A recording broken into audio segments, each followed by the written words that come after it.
Então, vamos aqui escrever novamente, ó, o que eu estava comentando, né? Eu tenho a... Vamos aqui, né? Eu tinha aqui, né, essa expressão aqui para que a amplitude de Fresnel se anule, né? Tá certo? N2 cosseno de θb igual a N1 cosseno de θ2, né? Que é para anular esse numerador aqui, tá bom? E, por outro lado, eu tenho a lei de Snell embaixo, né? Se eu, por inspeção, comparando essas duas equações, eu vejo que uma vai na outra se eu disser que o cosseno de θb é o seno de θ2 e se o seno de θb é o cosseno de θ2. Isso acontece se o θb e o θ2 forem ângulos complementares. E aí, com esses ângulos complementares, né, eu tenho essas condições satisfeitas, então eu posso olhar para qualquer uma das duas equações, por exemplo, para essa aqui, de baixo, né, e trocar esse seno de θ2 por cosseno de θb, né? Porque o seno do θ2 é o cosseno do complementar de θ2, que é o θb. Então, a solução, então, para o θb fica dada por essa, né, o ângulo de incidência para o qual eu não tenho reflexão de luz polarizada TM, translação magnética, é dada por essa equação. E isso a gente, então, pode... Agora eu vou compartilhar o slide, né? Vamos fazer aqui um apanhado geral, né, dessa dependência com o ângulo dos coeficientes de reflexão TR e TM. Então, aqui o TM ele é positivo, né, para ângulos pequenos, ele vai se anular no ângulo de Brewster, né? Então, aqui é o ângulo de Brewster. Vamos anotar aqui. Então, aqui eu tenho o ângulo de Brewster, né? Esse pontinho aqui é o ângulo de Brewster, é o θb. Isso aqui eu estou calculando para a interface entre ar e água, né? Vindo do ar, né? Então, vocês veem que o ângulo de Brewster é um ângulo ali de 50 e poucos graus, né? Tá certo? É um ângulo intermediário ali, né? Aí, para ângulos maiores do que o ângulo de Brewster, ele fica negativo, vai ser menos 1 para 90 graus, e o RTE é sempre negativo, né? E vai também para menos 1 quando a incidência é rasante para 90 graus, né? Aqui é o 90, né? É esse ponto aqui. Para incidência normal, é o ângulo zero, né? O RTM é o negativo do RTE. Né? A gente até comentou que o quadrado desse coeficiente dá a fração de energia refletida.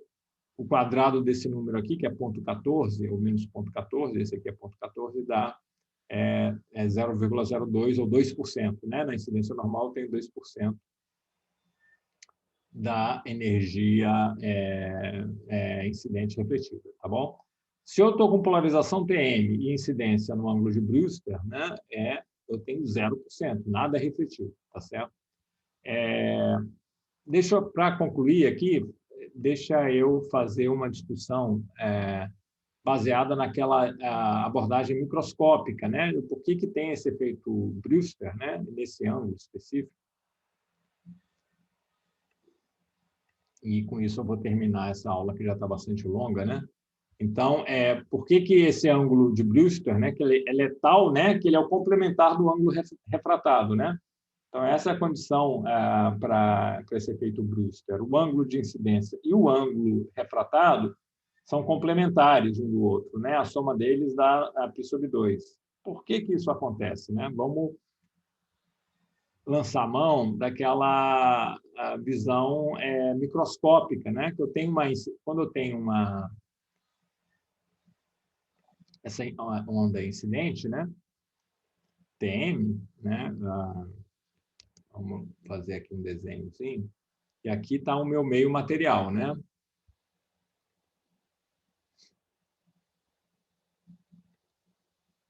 Aqui está o meu meio material. Aqui, no caso, por exemplo, água, né? Aqui é a água, por exemplo.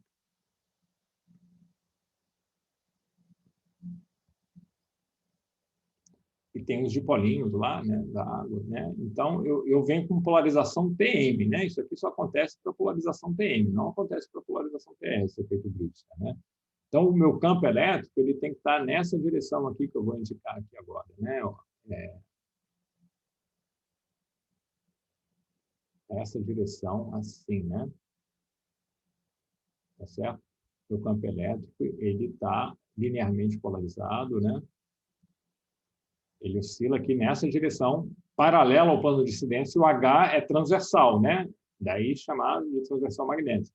O H ele oscila na direção perpendicular ao plano do desenho, né? Então, o meu campo elétrico está assim, meu campo elétrico incidente.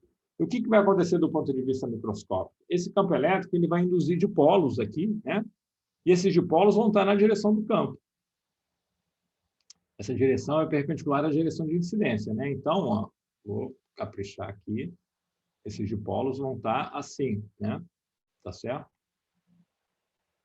Isso aqui é uma onda plana, né? Então, vai ter dipolos assim em todos os lugares, né? Então, aqui também. Então.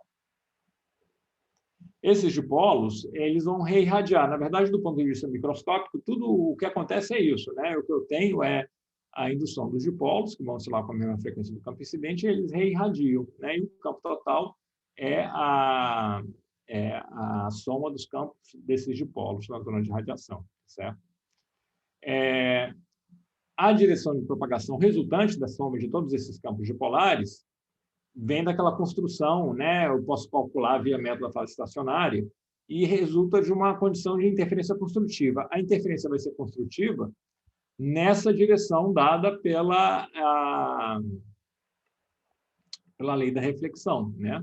Que é uma direção assim, se eu capricho aqui, né? Eu tenho essa direção aqui dada pela lei da reflexão, né? Que é tal que aqui está a direção normal, né? Deixa eu fazer isso aqui tracejado para ficar melhor.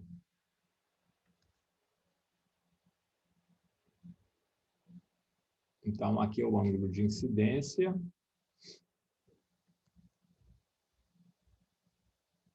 Θ1. Ops, peraí. Aqui é o ângulo de incidência, Θ1, né? O ângulo em relação à normal. E o ângulo de reflexão também é Θ1, é a lei da reflexão. O campo desses dipolos só podem interferir nessa direção. Tá? E aqui, infelizmente, o desenho não está muito bom. O que acontece quando esse ângulo Θ1 é igual ao ângulo de Brewster? Né? Agora vamos desenhar isso na condição em que eu estou com o ângulo de Brewster. Né? O que vai acontecer?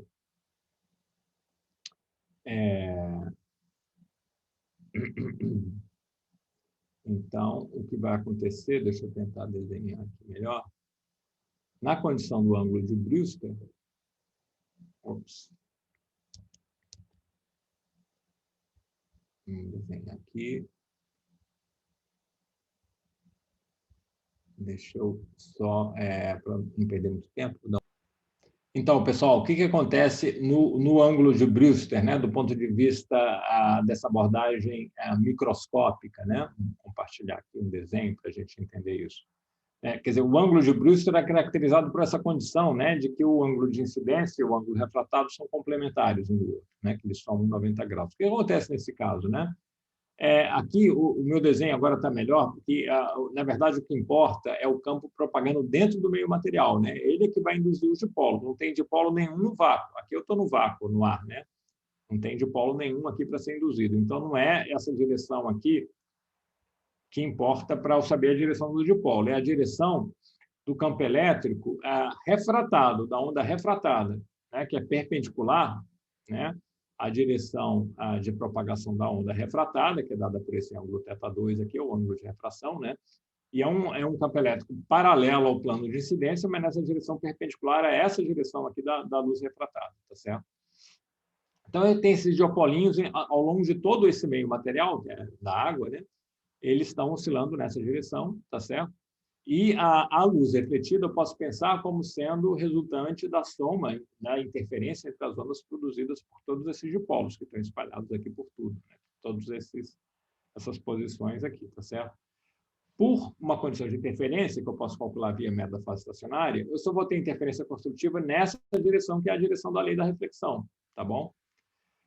Só posso interferir construtivamente aqui. Mas o que acontece na condição de Brewster? O que acontece na condição de Brewster é que essa única condição, essa única direção em que eu posso ter interferência construtiva é uma direção em que os dipolos não emitem, né? Porque é o campo do dipolo na zona de radiação. A gente sabe que na zona de radiação o dipolo não emite na direção do próprio dipolo, né?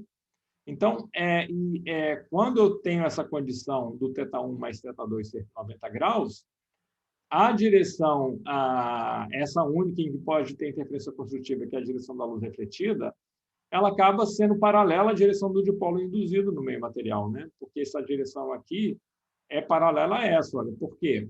Porque θ1 mais θ2 é 90 graus, né? É a condição de Brewster que está aqui em cima, tá certo? E esse ângulo aqui, ó, somado a θ1 mais θ2 é 180 graus. Então, ele é igual a 180 menos 90. Então, ele é 90 graus, né? Tá certo? Esse ângulo aqui é 90 graus na condição de Brewster. Então, o que significa que esse cara é paralelo a esse. Então, aqui eu não vou ter nada, né? Vai ser zero. Eu vou ter um zero de intensidade.